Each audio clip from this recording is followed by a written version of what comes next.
Happy Friday, 8th graders. Hi, Miss Mesker and graders. I are going to go through a Tpcastt with you of what that entails for your Friday work. So, share my screen. Alrighty. Okay. All right. So Tpcastt is just a way to analyze poetry, and it's just a strategy that you can use and you will be doing for your assignment for today. So I'm going to start off with some definitions just to kind of refresh your memory. So first, literal, that's just the exact meaning of a word. So it's not exaggerated. It's exactly what is said. That's what it means. And that's what we use most of the time when we're talking. Figurative language, that's the opposite of literal language. And so examples of that would be like a metaphor, a simile. So it's you use a word, but it means something more that's exactly on the surface. So for an example, if you said something like, she's a bear in the morning, well, that's a metaphor. It's not that she's actually a bear. It means that she's just kind of grumpy or angry in the morning. So that's an example of figurative language. And then denotation, that's the dictionary definition of the word or a phrase. And so I always just remember that one as like denotation starts with the D, dictionary definition, that's also D. It's just exactly the exact meaning of a word. That's denotation. But then connotation, that's the meaning that's suggested by a word. It's not its exact meaning like the dictionary definition.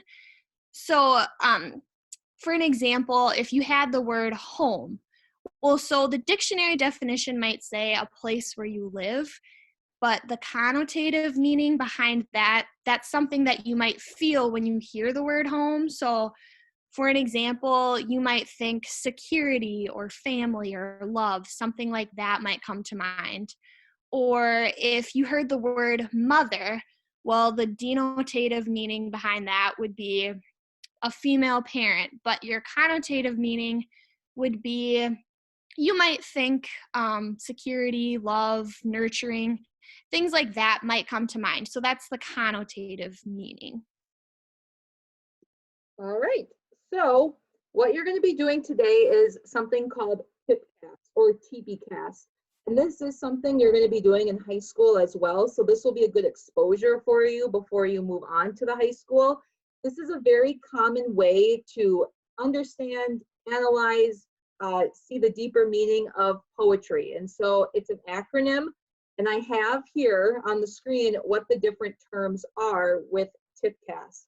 The other thing I have linked here at the bottom that you can click on is a blank Tpcastt form. So this brings you to a sheet that looks like this.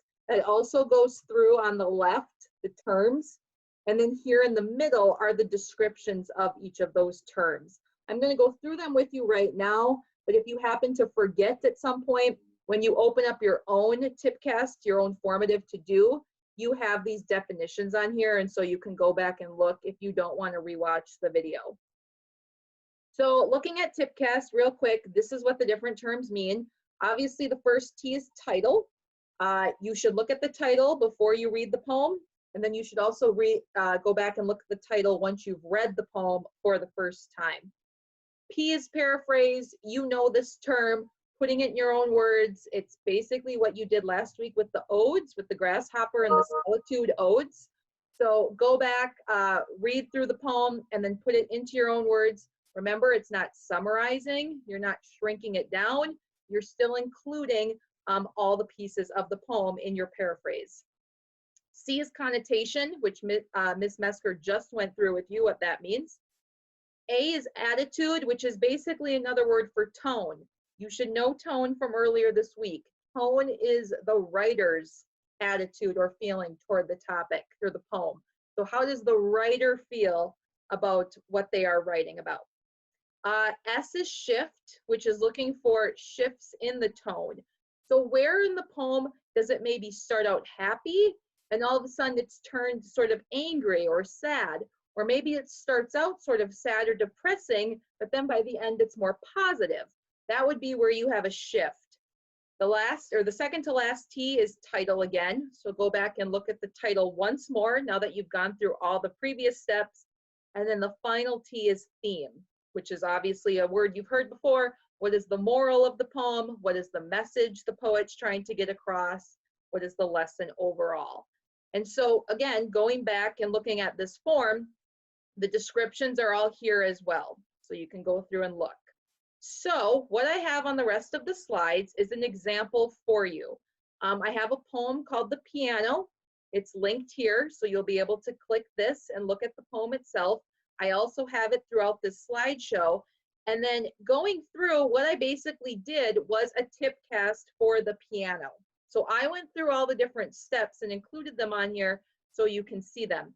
And I'll just go through the first one, which again, going back, remember, is title. And again, you look at the title before you read it, then you read it and look at the title again. So the first part, what predictions can you make? If it's called The Piano, I might say it might be about playing the piano. It might be about music. I don't really know besides that term, but that would be an educated guess, would be it's about music or the piano. Then what I would do is read through the poem, which I have linked here, and then I go back and look at the title again. Now that I've read through it once, what does it seem like maybe this poem is more about? And so then I have that answered here. And so basically the rest of this, again, I'll just click a couple of these slides for you. The next one is paraphrasing, describing it in your own words. Here's a link to the poem. And then here on the right is where I went through and paraphrased it in my own words. Connotation, poem. Here's where I went through it in my own words. The one thing I want to mention with connotation is not only are you looking for those words with more emotional meaning, like Ms. Mesker said, but you're also looking, that's where you can include like imagery or any figurative language that you find. You can include that as part of connotation as well. And then the rest of this just goes through all the different steps, all the way down to theme with, again, what question you're looking for, and then what would be the answer for this poem. So this slideshow is essentially your example to look at, because then what you need to do today is work through a Tpcastt on your own. Regular, you're going to be working through the poem Annabelle Lee, and enriched, you're going to be working through the poem The Road Not Taken. And so when you go on to Schoology, and I just have one, I have third hour pulled up here, down at the bottom for Friday, I've got the slideshow notes that we are going through right now, and then I've got the formative. What this should lead you to is a document that looks like this. It has a blank Tpcastt, and then the second page will have a copy of your poem for whichever class you're in. So you'll need to read through the poem and then fill out the Tpcastt. So again, title, you do that before you read, then you read the poem, and then you answer the second part of the title, and then you should be able to answer the remaining questions once you read through that poem. You may need to read through your poem a couple of times to understand it. That's totally normal. But basically the whole point of this, like I said, is by the end, by the time you get through that second T, down at the bottom with theme, you have a better understanding of the poem overall. You know the message, you know what figurative language was included, you know the tone, and hopefully you understand that deeper meaning of that poem. All right, I think that pretty much covers this. If you have any questions, feel free to email this morning and I will help you, or we can chat through Google. Next week, Monday, you do not have school because it's the Easter holiday Monday, so there's no school for any staff or students. And then Tuesday is sort of that work day again to get caught up, where your teachers may post a few little things for you.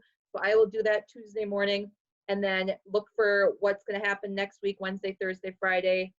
Early next week, I'll post that, and I'll let you know if we're going to have any live classes. Otherwise, we'll have videos recorded for you in the morning. Let me know if you have any questions. Have a great weekend and Easter holiday.